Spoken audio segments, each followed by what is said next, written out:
जय भोलेनाथ।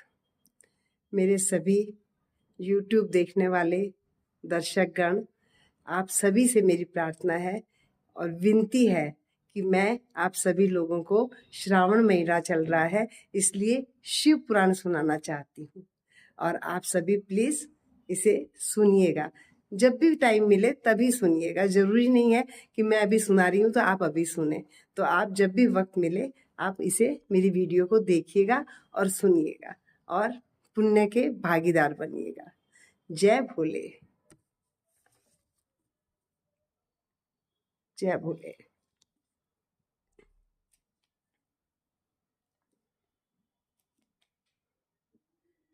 शौनक आदि ऋषियों ने सूत जी से एक बार शिव पुराण सुनाने का आग्रह किया।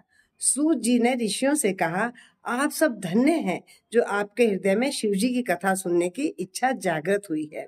इस शास्त्र का वर्णन भगवान शिव ने अपने श्री मुख से श्री सनत कुमार से किया था, इसीलिए इसे शिव पुराण भी कहते हैं। इसके पठन, मनन और श्रवण, पढ़ने से, मन में उसको धारण करने से और सुनने से कलयुग मनुष्यों का मन शुद्ध हो जाता है तथा शिव पद की प्राप्ति हो जाती है। जो फल दान एवं यज्ञों के करने से प्राप्त होता है वही फल शिव पुराण के श्रोताओं को प्राप्त हो जाता है। इस ग्रंथ की 7 संहिताएं हैं जो इस प्रकार हैं: विदेश्वर, रुद्र, सतरुद्री, कोटि रुद्री, उमा संहिता, कैलाश संहिता, वायु संहिता। आत्मवेता मनुष्य को इस पुराण का हमेशा अध्ययन करना चाहिए।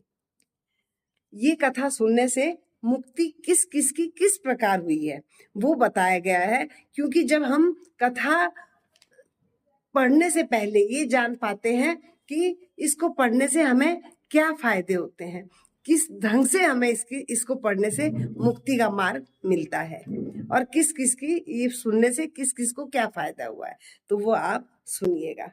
सूत जी बोले, हे ऋषियों, जो व्यक्ति दुराचारी, पापी, विलासी एवं दुष्ट होते हैं वे भी देवराज की मुक्ति कथा के द्वारा पवित्र हो जाते हैं।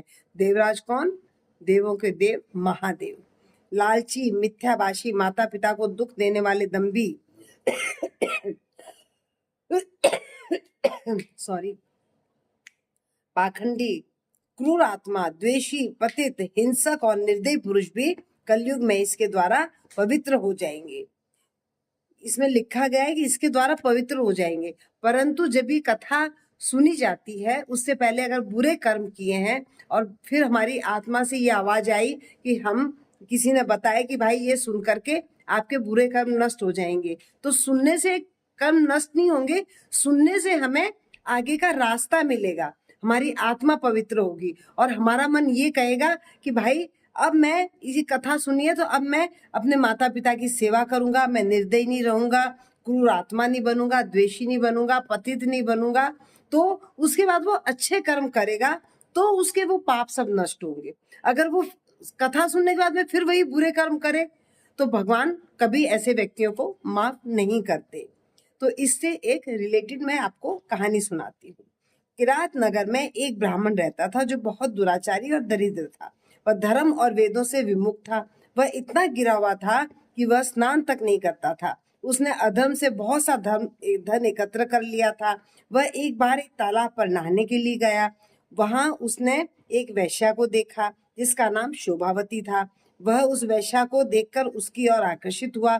वह वेश्या भी उसे देखकर बहुत खुश हो गई। वे दोनों चिरकाल तक विहार करते रहे। ब्राह्मण के माता पिता ने बार बार उसे समझाया कि ये बुरे कर्म है, ये छोड़ दो, परंतु उसने उनकी तरफ ध्यान नहीं दिया। उस अधम ब्राह्मण ने एक दिन ईर्ष्यावश रात्रि में अपने माता पिता व पत्नी का वध कर दिया और उनकी समस्त संपत्ति वेश्या को दे दी।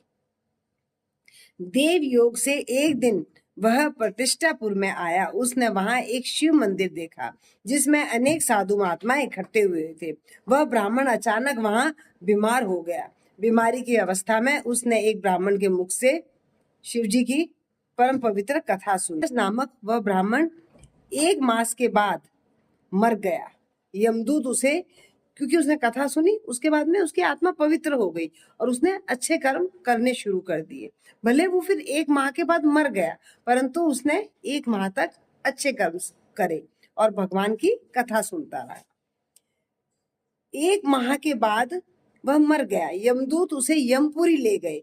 उसी क्षण शिवलोक से शिवजी के दूत रुद्राक्ष धारण किए त्रिशूल लेकर यमलोक में पहुंच गए।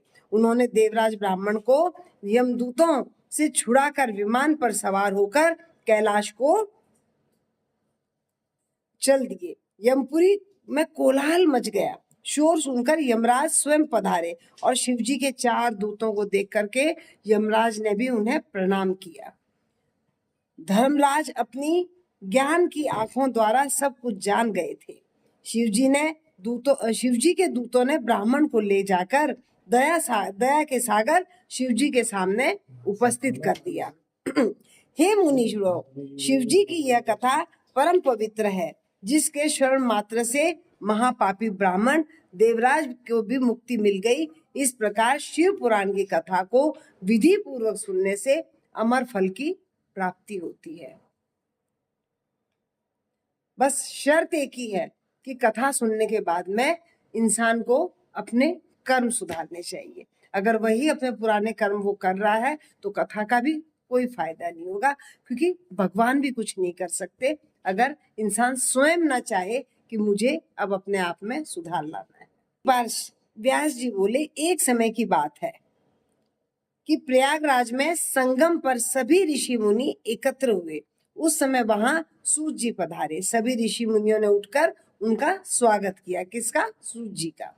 और बैठने के लिए आसन प्रदान किया। सबने हाथ जोड़कर उनसे निवेदन किया, हे मुनिवर, कलयुग में सभी मनुष्य पाप ताप से पीड़ित होकर सत्कर्म से रहित, पर स्त्रीगामी, पर निंदक, आत्म ज्ञान रहित।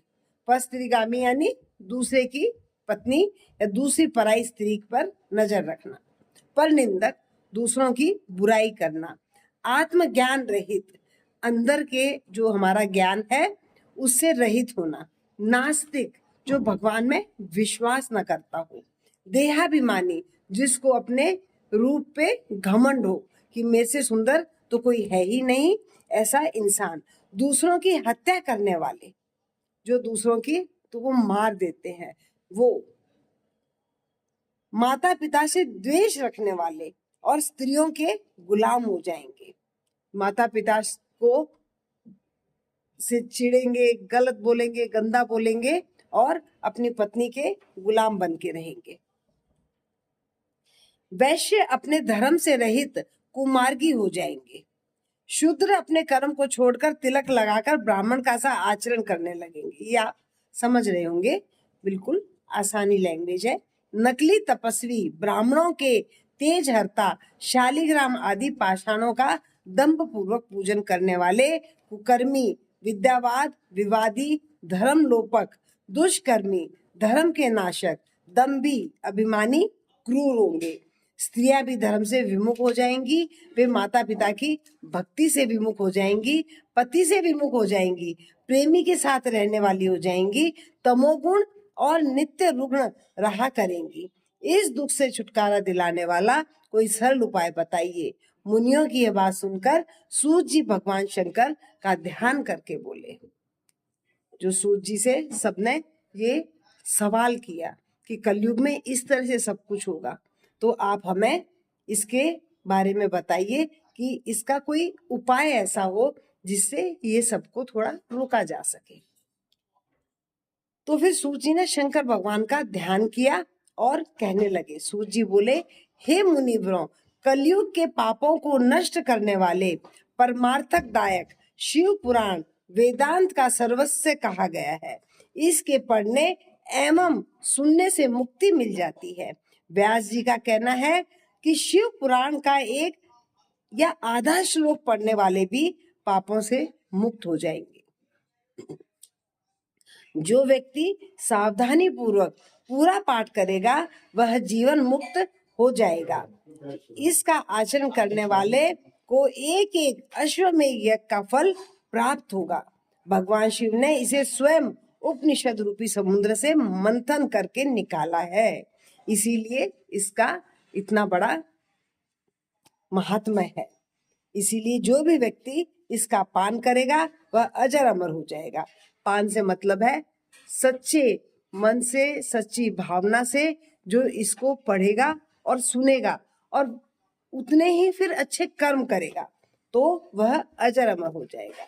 इसमें धर्म, अजर अमर से अर्थ है कि वो इंसान का फिर बार बार जन्म नहीं होता है, वो भगवान में विलीन हो जाता है और वो हमेशा के लिए अजर अमर हो जाता है। इसमें धर्म, अर्थ, मोक्ष और पाप चारों पदार्थों का विवेचन किया गया है, उनकी प्राप्ति का उपाय बताया गया है एवं शिवजी की लीला और सभी ज्ञान विज्ञान का समावेश है।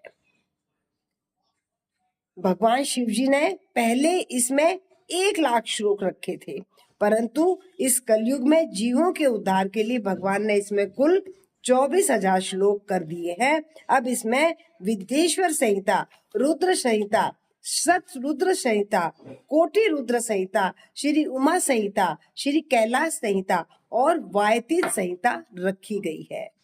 जो इन्होंने वो रखे हैं उनके मेन जो नाम है वो दिए गए हैं, जिसमें 24,000 श्लोक है। इन सब जो संहिता है इनके अंदर टोटल मिला करके 24,000 श्लोक है, कुल मिला के 24,000 है। और जो इन संहिताओं का पाठ करता है वह जीवन से मुक्त हो जाता है। यह समस्त पुराणों में श्रेष्ठ और जीवों का कल्याण करने वाला है। कौन है जीवों का कल्याण करने वाला? यह शिव महापुराण। सूत जी बोले, पूर्व काल में जब कल्पों का नाश हो गया और बाद में पुनः इस कल्प का उदय हुआ तो 6 कुलीन मुनियों ने सृष्टि के प्रारंभ होने पर विचार किया, सब सबसे परे है या नहीं। इसका निर्णय कराने के लिए ये ब्रह्मा जी के पास गए। ब्रह्मा जी ने बताया कि जो सर्वप्रथम उत्पन्न हुआ है उसमें मन वाणी की कोई गति नहीं है तथा जो ब्रह्मा, इंद्र और शिव आदि महाभूतों और इंद्रियों की उत्पत्ति एवं समस्त संसार को पैदा करने वाला है वही सबसे परे है। क्योंकि उन्होंने क्या विचार किया था कि सब सबसे परे है, तो उसके बारे में ये बताया गया है कि पैदा करने वाला है वही सबसे परे है। ऐसे सर्वज्ञ जगदीश्वर महादेव ही हैं जो भक्ति के द्वारा दर्शन देते हैं। रुद्र आदि देव भी उनके दर्शनों की अभिलाषा रखते हैं। उनकी भक्ति करने से ही उसके प्रसाद की प्राप्ति होती है। प्रसाद से अभिप्राय है ज्ञान की, जो हम उसको भक्ति करते हैं तो हमें उसमें ज्ञान की प्राप्ति होती है, वह हमारे लिए प्रसाद होता है। जैसे बीज से अंकुर और अंकुर से बीज बनता है। कितनी गूढ़ बात है कि जब हम एक मिट्टी में एक बीज को बोते हैं तो फिर वो बड़ा होकर के एक पेड़ बनता है और उसमें फूल लगते हैं, फिर उसमें फल आते हैं, फिर उसमें बीज निकलते हैं और जब फिर वो बीज वापस बनता है तो उस बीज को हम वापस बोते हैं। तो ये एक साइकिल बन जाती है कि बीज ने पेड़ बनाया, पेड़ ने वापस बीज बनाया। तो जैसे बीज से अंकुर और अंकुर से बीज बनता है। ब्रह्मा जी ने कहा, आप लोग महादेव जी की प्रसन्नता हेतु एक दीर्घ यज्ञ करिए जिसमें शिव जी की कृपा से आपको साध्य और साधन का ज्ञान प्राप्त होगा। मुनियों ने पूछा, हे भगवान, यह साध्य और साधन क्या है? शायद जब मैं पढ़ रही हूँ तो शायद सुनने में आप लोगों के दिमाग में भी यही आया होगा कि साध्य और साधन क्या चीज है। यज्ञ करते हैं तो उसमें शिव जी की कृपा से आपको साध्य और साधन का ज्ञान प्राप्त होगा यज्ञ से। तो फिर मुनियों ने पूछा, हे भगवान, इस साध्य और साधन ये सब क्या है? तो ब्रह्मा जी ने बताया, फिर साध्य शिव पद है और साधन उनकी सेवा करना है। साध्य शिव पद है और साधन उनकी सेवा करना है। किसकी? शिव जी की। वेद विधि द्वारा उनकी आराधना करने पर उनकी प्राप्ति होती है। जो जैसा करता है वैसा ही फल प्राप्त होता है। कान से सुनना, मुंह से कहना तथा मन से मनन करना भी एक महान साधन है, क्योंकि देखिए कितनी अच्छी बात कही गई है। मैं एक बार फिर से दोहराती हूँ। वैसे तो मेरी रिकॉर्डिंग आपके पास होगी, आप जब चाहे वैसे ही पीछे बैक करके सुन भी सकते हैं। जो जैसा करता है वैसा ही फल प्राप्त होता है।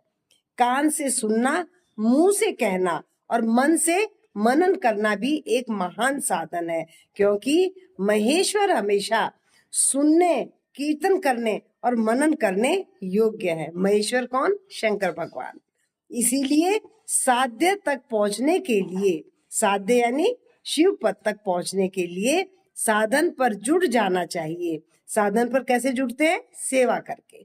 सेवा करने को साधन कहा गया है। जुड़ जाना चाहिए। गुरु के द्वारा शिव योग को प्राप्त करना चाहिए। पहले कुछ कलेश उत्पन्न हो सकता है, परंतु बाद में परमानंद की प्राप्ति होती है।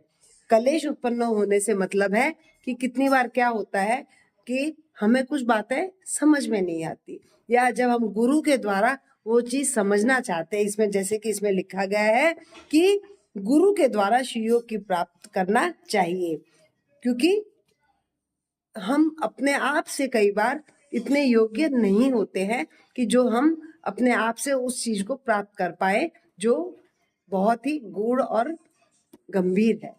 तो उसके लिए हमें गुरु की आवश्यकता होती है। और जब हम गुरु के द्वारा उस चीज को पाने के लिए प्रयत्न करते हैं तो कुछ तकलीफें बीच में आती हैं, जैसे कि हम गुरु के पास बार बार जाते हैं, उनके पास समझते हैं, हमें समझ में नहीं आता है, तकलीफें आती है, हमारा मन हटता है उस चीज से, हमें अच्छा नहीं लगता सुनना, हमें जाना अच्छा नहीं लगता, क्योंकि हमारे लिए वो एक नई चीज है और हम उससे दूर भागते हैं। तो उनका कहने का मतलब ये है ब्रह्मा जी का कि पहले कुछ कलेश उत्पन्न हो सकता है। कलेश से मतलब है कि हम उन चीजों से कुछ दूर भागते हैं, हमारी समझ में नहीं आता है, इस तरह की कलेश यानी तकलीफें आती हैं। परंतु बाद में परमानंद की प्राप्ति होती है। परंतु बाद में जब हम समझ जाते हैं और हमारा मन उसमें लगता है तो परम आनंद प्राप्त होता है। परम आनंद को क्या कहा गया है? परमानंद। तो हमें परम यानी बहुत बड़ा, आनंद मतलब संतुष्टि आत्मा की। तो जो खुशी, जो आनंद, जो संतुष्टि हमें हमारे आत्मा में जाके मिलती है उसे परमानंद कहा गया है। मुनियों ने ब्रह्मा जी से पूछा, श्रवण, मनन और कीर्तन क्या है, कैसे किए जाते हैं? ब्रह्मा जी ने उत्तर दिया, ईश्वर का रूप, गुण, नाम और उनकी लीलाओं से अपनी पूजा और जप द्वारा रुचि उत्पन्न करना एवं लगातार युक्तियों सहित अपने मन को उनके सामने करना मनन कहलाता है। जैसा कि आप समझ गए होंगे कि मुनियों ने ब्रह्मा जी से पूछा कि श्रवण माने सुनना, मनन माने मन में चिंतन करना, और कीर्तन क्या है, कैसे किए जाते हैं? कीर्तन यानी जब हम भगवान का नाम लेते हैं उसे कीर्तन, जो हमारे तन से होता है, कीर्तन। ब्रह्मा जी ने उत्तर दिया, ईश्वर के रूप, गुण, नाम, उनकी लीलाओं से अपनी पूजा और जप द्वारा रुचि उत्पन्न करना।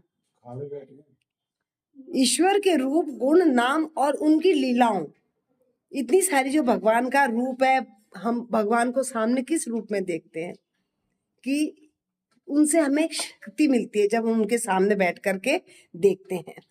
उनके गुण, उनका नाम, उनकी लीलाएं जो हैं, जिनको हम देख करके पूजा और तप द्वारा अपने मन में रुचि उत्पन्न करते हैं। क्योंकि हम जब किसी चीज को पॉजिटिव रूप में देखते हैं तो हमारा मन उसमें लगता है, परंतु जब हम किसी चीज को नेगेटिव रूप में देखते हैं तो हमारा मन उससे हटने लगता है। ये बात सिर्फ भगवान की भक्ति की ही नहीं है, इस बात को हम एक अपनी इस दुनिया के उसमें भी ले सकते हैं कि यहाँ भी हमें वही चीज हमारे साथ होती है जैसा कि हम भगवान के उसमें सोच रहे हैं।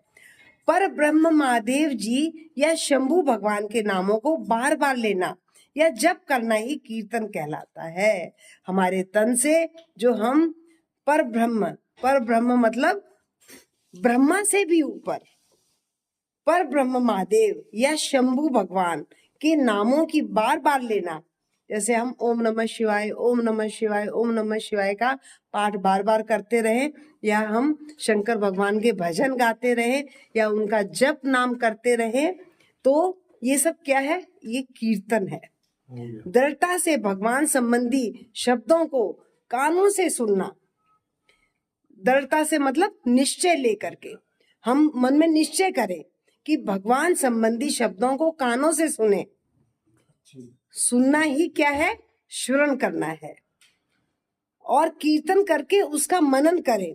जो हमने अपने शरीर से भगवान का नाम सुना है, सच्ची भावना से उनका जप किया है, कीर्तन किया है, उसको मनन करें, मतलब अपने मन में उसको सोचें, धारण करें, तो वो क्या है? सबसे सर्वोत्तम मनन है। इससे हमारी आत्मा पवित्र रहती है। जैसा कि मैंने अभी थोड़ी देर पहले बोला था कि जो चीज हमारी आत्मा के अंदर जाती है, जो चीज हमारी आत्मा को झकझोरती है, जो हमें यूं लगता है कि ये करने से हमारा, जैसे अभी कहा गया है कि हम भगवान को पॉजिटिव रूप में देखें, तो हमारी आत्मा वहां रुकेगी। हमें वहां से पॉजिटिव जब वाइब्रेशन मिलती है तो हमारी आत्मा वहां पे रुकती है और हम उसमें उसकी तरफ आकर्षित होते हैं। किसकी तरफ? भगवान के नाम जप की तरफ। सूत जी बोले, हे मुनियों, मैं इस साधन के बारे में एक प्राचीन इतिहास सुनाता हूँ। क्योंकि ये सारी जो कहानी है, जो भगवान का नाम है, तो वो सब, सॉरी कहानी नहीं, ये कथा है।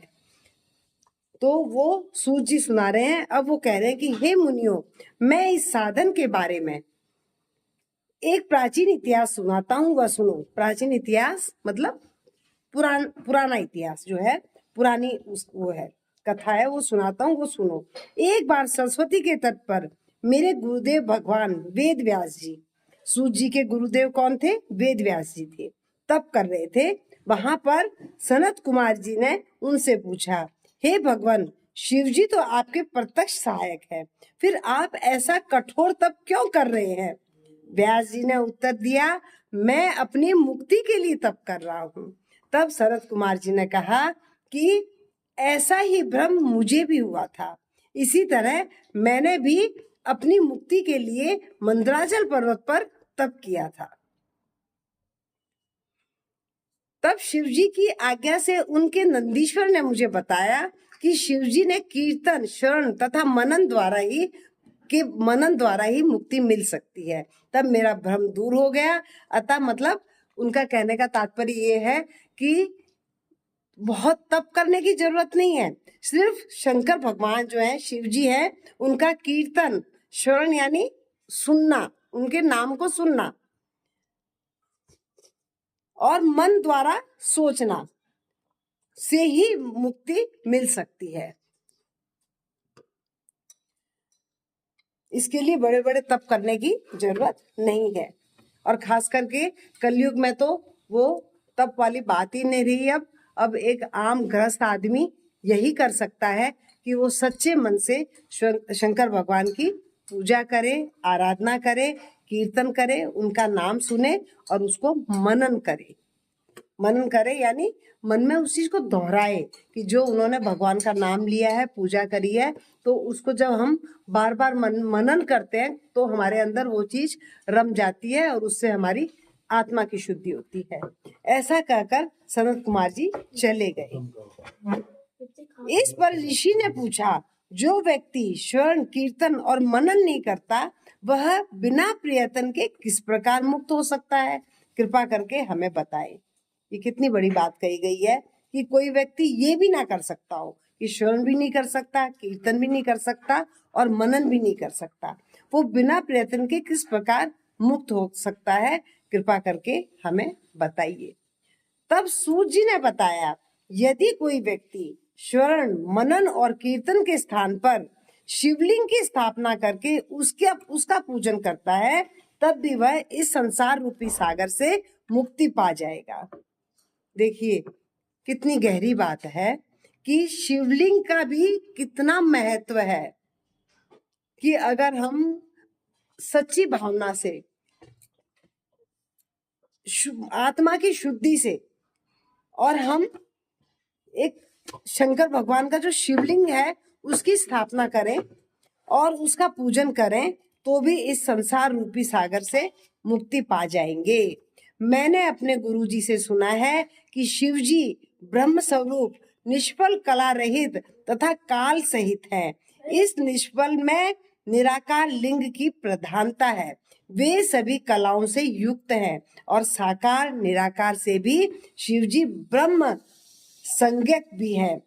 व्यक्ति शिवजी के साकार रूप को निराकार रूप दोनों को पूजते हैं। प्राचीन काल में ब्रह्मा विष्णु के विवाद में उन्होंने शिवलिंग में प्रकट होकर दर्शन दिए थे। तभी से शिवलिंग इस संसार में पूज्य हो गया। इससे सबका कल्याण होता है और मोक्ष की प्राप्ति होती है।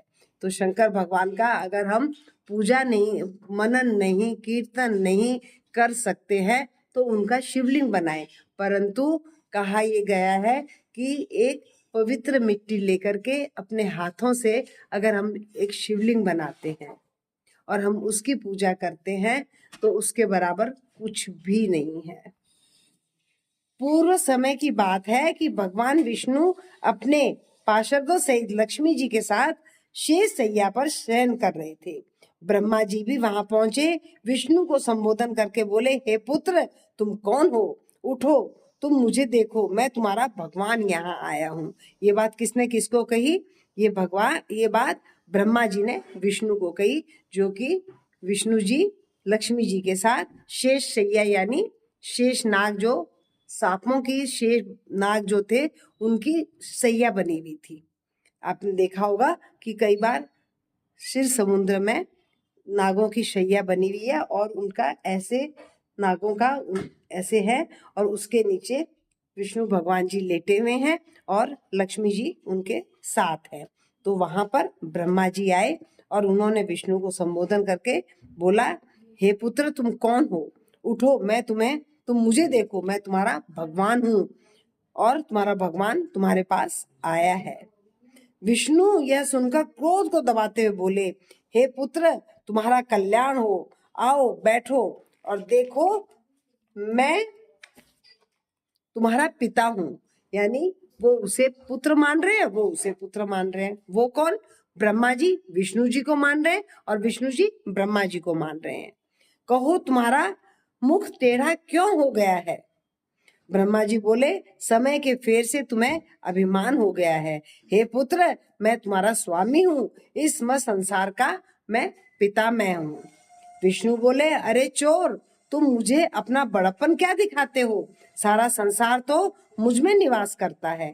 तुम मेरी ही नाभि कमल से उत्पन्न हुए हो और मुझसे ऐसी बातें कर रहे हो। तुम्हें यह शोभा नहीं देता। विष्णु भगवान ने ब्रह्मा जी से इस तरह की बात कही। इस प्रकार ब्रह्मा जी और विष्णु जी में विवाद बढ़ता गया।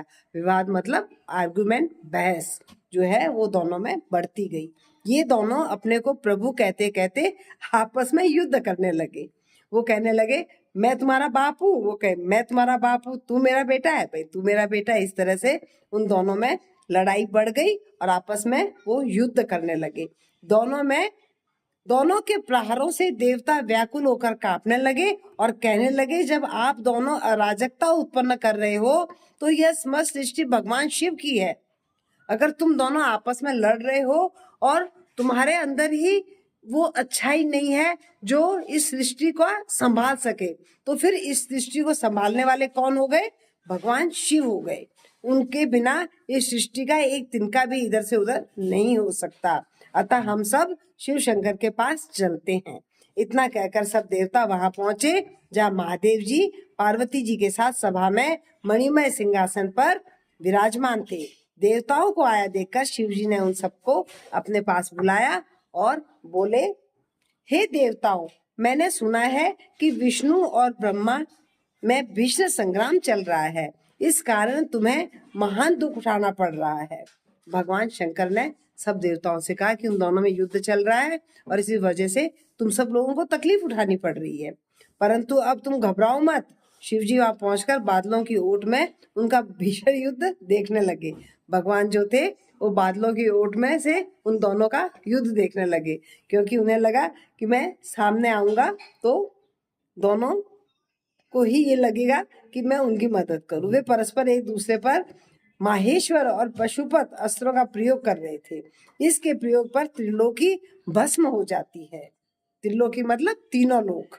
वो जो जो अस्त्र शस्त्र यूज कर रहे थे वो माहेश्वर मतलब शंकर भगवान के, और पाशुपात भी पशुपतिनाथ शंकर भगवान को ही कहा गया है। इस प्रलय के वातावरण को देखकर शिवजी एक तेजोमय अग्नि के समान दोनों के पथ में जाकर चमकते हुए स्तब्ध लिंग के रूप में प्रकट हुए। जो भगवान थे शंकर भगवान, वो दोनों को लड़ता हुआ देख करके उन दोनों के बीच में जाकर के एक शिवलिंग के रूप में बड़ा सारा स्तंभ बन गया शिवलिंग का, और वो बीच में जाकर के दोनों के उस खड़ा हो गया।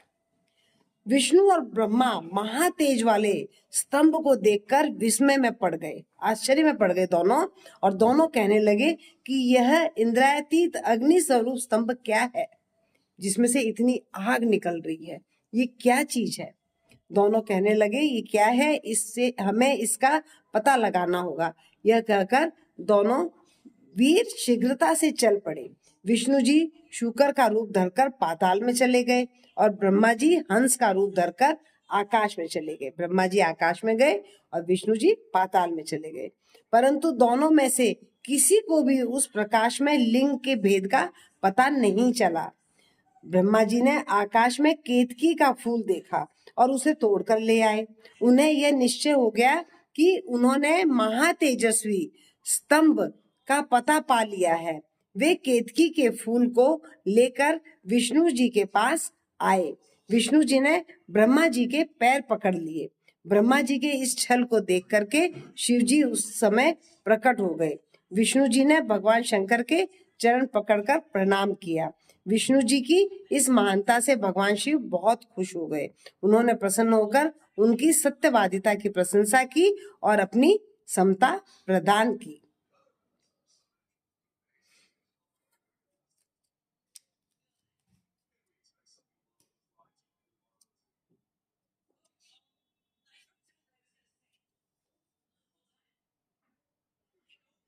श्री नंदिकेश्वर बोले कि इसके पश्चात शिवजी ने अपनी भौहों के बीच से भैरव को प्रकट किया। किसने प्रकट किया? नंदिकेश्वर शिवजी। इसके पश्चात शिवजी भगवान शंकर भगवान ने अपनी दोनों भौहों के बीच में से भैरव को प्रकट किया। भैरव ने प्रकट होकर भगवान शिव से पूछा, मेरे लिए क्या आज्ञा है? ब्रह्मा जी पर क्रोध करते हुए भगवान शंकर ने भैरव से कहा, तुम अपनी पैनी तलवार से ब्रह्मा जी की सेवा करो। शिव जी की आज्ञा पाते ही भैरव ने ब्रह्मा जी के केशों को पकड़ लिया और भैरव ने ब्रह्मा जी के 5वें मुख को, जिसमें उन्होंने असत्य बोला था, काट दिया। अन्य सिरों को काटने के लिए भैरव जैसे ही तैयार हुआ, ब्रह्मा जी शिव जी के चरणों में गिरकर क्षमा याचना करने लगे। विष्णु जी ने भी भगवान शिव जी के चरणों में गिरकर ब्रह्मा जी को क्षमा करने की प्रार्थना की। क्यों ब्रह्मा जी पर नाराज थे? उसका रीजन ये है कि उन्होंने झूठ बोला था। वो केतकी का फूल ला करके उन्होंने कहा था मुझे पता चल गया है। आपने भगवान, आपने प्रारंभ से ब्रह्मा जी को 5 सिर प्रदान किए हैं। अब इनका 1 सिर कट चुका है। अब आप इस पर प्रसन्न हो जाइए। भैरव ब्रह्मा जी को छोड़कर बोले, हे ब्रह्मा, तुमने अपनी प्रतिष्ठा और ईश्वरत्व के लिए छल कपट किया है, इसलिए तुम सत्कार, स्थान और उत्सवों से विहीन किए जाते हो। ब्रह्मा जी ने शिव जी से वरद और स्वामी का कर अपना 5वां सिर मांगने लगे। इस पर शिव जी ने कहा, अराजकता के डर से मैं संसार की स्थिति बिगड़ने नहीं दूंगा। हे पुत्र, जो अपराधी है उसे तुम दंड प्रदान करो। तुम गणों के अधिपति होकर रहोगे। लोक मर्यादा का पालन करो। इसके पश्चात शिवजी ने केतकी के फूलों से कहा कि तू भी झूठ में शामिल है। ब्रह्मा जी के साथ साथ उन्होंने केतकी से भी कहा। जो केतकी का फूल पहले शंकर भगवान पे चढ़ता था, परंतु इसके बाद शंकर भगवान के ऊपर वो फूल नहीं चढ़ा। उसका कारण मैं आपको बताती हूँ। इसके पश्चात शिव जी ने केतकी के फूलों से कहा, तू भी झूठ में शामिल है। अतः तू भी मेरी पूजा के योग्य नहीं है। शिव जी के गणों ने केतकी को दूर भगा दिया। केतकी शिव जी के हाथ जोड़कर बोली, हे स्वामी, मुझे माफ करने की कृपा करें। हे प्रभु, आपकी कृपा से कुछ भी दुर्लभ नहीं है, कुछ भी मुश्किल नहीं है। शिव जी बोले, मेरा वचन कभी मिथ्या नहीं हो सकता।